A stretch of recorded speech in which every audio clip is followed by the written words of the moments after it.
दुनिया में जो ग्लोबल जीडीपी है वो भी श्रिंक कर रही है। चाइना में और उससे रिलेटेड जितने ममालिक हैं उनमें सीरियस प्रॉब्लम्स आ रही हैं। लेकिन हमारे कुछ एक्सपर्ट्स का ख्याल है कि शायद ये एक ऐसी सूरत हाल है जिससे फ़ायदा उठाया जा सके और शायद इकॉनमी में बेहतरी आ जाए। क्या वाकई ऐसी सिचुएशन है? क्योंकि एडीपी ने बड़ी इकनॉमिक रिपोर्ट दी है। तेली साहब ये बताएं, ये जो टेक्सटाइल के लोग हैं वो कह रहे हैं चाइना में और उसकी वजह से हमें टेक्सटाइल के बड़े ऑर्डर्स ज़्यादा, शायद कम से कम इमीडिएटली तो पाकिस्तान को ज़्यादा मिल रहे हैं। तो कोरोना का तो हमें फ़ायदा नहीं हो गया? कोरोना का फ़ायदा ये हो गया ना कि वो चाइना की जगह पे ऑर्डर मिलेंगे, मगर वो ऑर्डर पूरे करने के लिए जो रॉ मटेरियल चाहिए, जो कॉस्ट चाहिए, वो सब चीज़ें तो ठीक हो ना, ताकि उसका फ़ायदा हो। जीएसटी प्लस भी हो गया, अब उसका भी फ़ायदा होगा, मगर फ़ायदा कब होगा?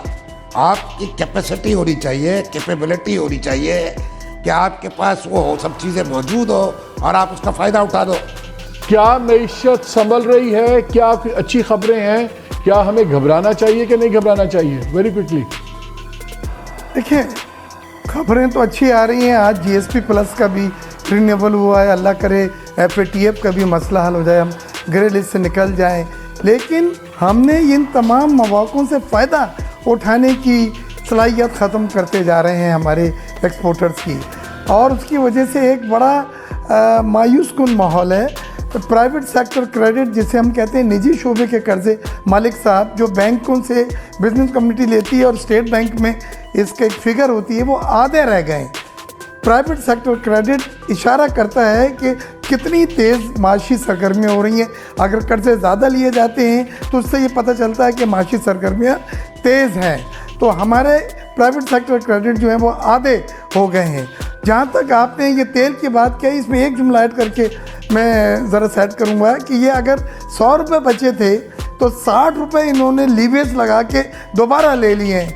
38 के करीब की प्राइस कम करिए 5 रुपये की। ये आंखों में धोखा देने की बात है, ये गिमिक्रीज है। इससे जब बढ़ती है तो आप स्ट्रेट ओवरनाइट जो है वो उसको बढ़ा देते हैं। इसी तरह जब कम हो तो लोगों को पास ऑन करना चाहिए, जैसे खत्ते के दूसरे ममालिक ने किया। ये नहीं हुआ। आपके रेवेन्यू शॉर्टफॉल है अब तक 480 बिलियन रुपीस का, जो बढ़ जाएगा जून तक। उसको वसूल करने के लिए anything and everything left and right, total focus जो हुकूमत का है वो एडिशनल रेवेन्यू कलेक्शन है। ठीक है, मैं आ रहा हूँ, मैं इस पे आ रहा हूँ, अभी बेग साहब आ रहा हूँ, लगा के करें। जी मैं अभी आ रहा हूँ इस पे। डॉक्टर साहब, क्या खतरा है 10 लाख नौकरियां जाने का, 1 करोड़ लोगों के सतह गुर्बत से नीचे आने का? एक्सपोर्ट्स का सुनते हैं तो अच्छी खबर मिलती है। जीएसपी, तेली साहब ने कहा कैपेसिटी नहीं है उस तमाम चीज़ों को हम फ़ायदे उठाने की, तो हम कहाँ खड़े हैं? ये अच्छी चीज़ नहीं है। प्राइम मिनिस्टर को हर चीज़ उनको सुनने की सलाहियत होनी चाहिए, इतनी हिम्मत होनी चाहिए कि बुरी भी खबर सुने, अच्छी भी सुने। वरना ये होगा कि लोग आके सिर्फ अच्छी अच्छी बातें बताएंगे। तो इन नंबरों के पीछे ना जाया करें। फिर अब आपने मिनिस्ट्री ऑफ फाइनेंस का जिक्र किया। अब आप देखें कि हमने खुदा को तो नहीं देखा है, लेकिन कुरान में ये बताया गया है हमें कि अल्लाह की कोई चीज़ है, एक सुप्रीम पावर है जो एग्जिस्ट करती है। तो किसने बताया? आपने कुरान से पढ़ा है। तो इकोनॉमिक थ्योरी भी यही चीज़ बताती है कि जॉब उस वक्त नौकरियां निकलेंगी जब मईशत का पहिया घूमेगा।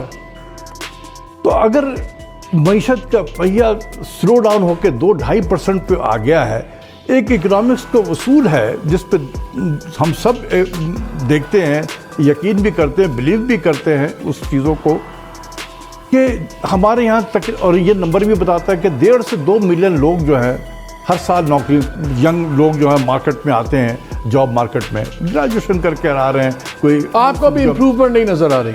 मुझे तो नहीं। देखें, मैं एक यूनिवर्सिटी में बैठा हुआ हूँ, जब मुझे मार्केट में लड़के मिलते हैं, एक अभी आपको पिछले वीकेंड की बात बता रहा हूँ, इसी F10 के मार्केट में एक लड़का मुझे मिल गया।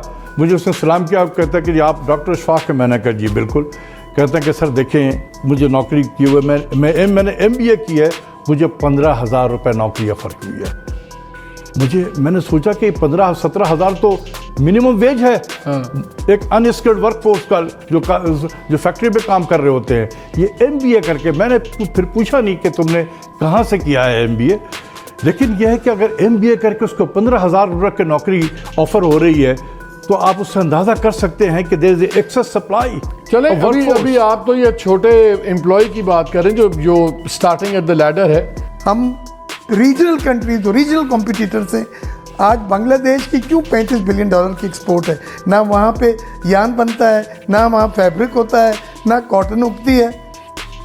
उनकी गैस की कीमत हमसे आधी है, उनकी वेजेस हमसे आधी हैं, उनकी पावर के रेट्स हमसे आधे हैं, उनका export 0 rated in true sense है, नो फैट, उसके ऊपर कोई चर्बी नहीं है। आपकी एक्सपोर्ट पे अब भी इनडायरेक्ट 4 से 5% टैक्सेस हैं, विदहोल्डिंग टैक्स है, टर्नओवर टैक्स है, एडवांस टैक्स है, एक्सपोर्ट डेवलपमेंट चार्ज, ये कहीं नहीं होता एक्सपोर्ट पे।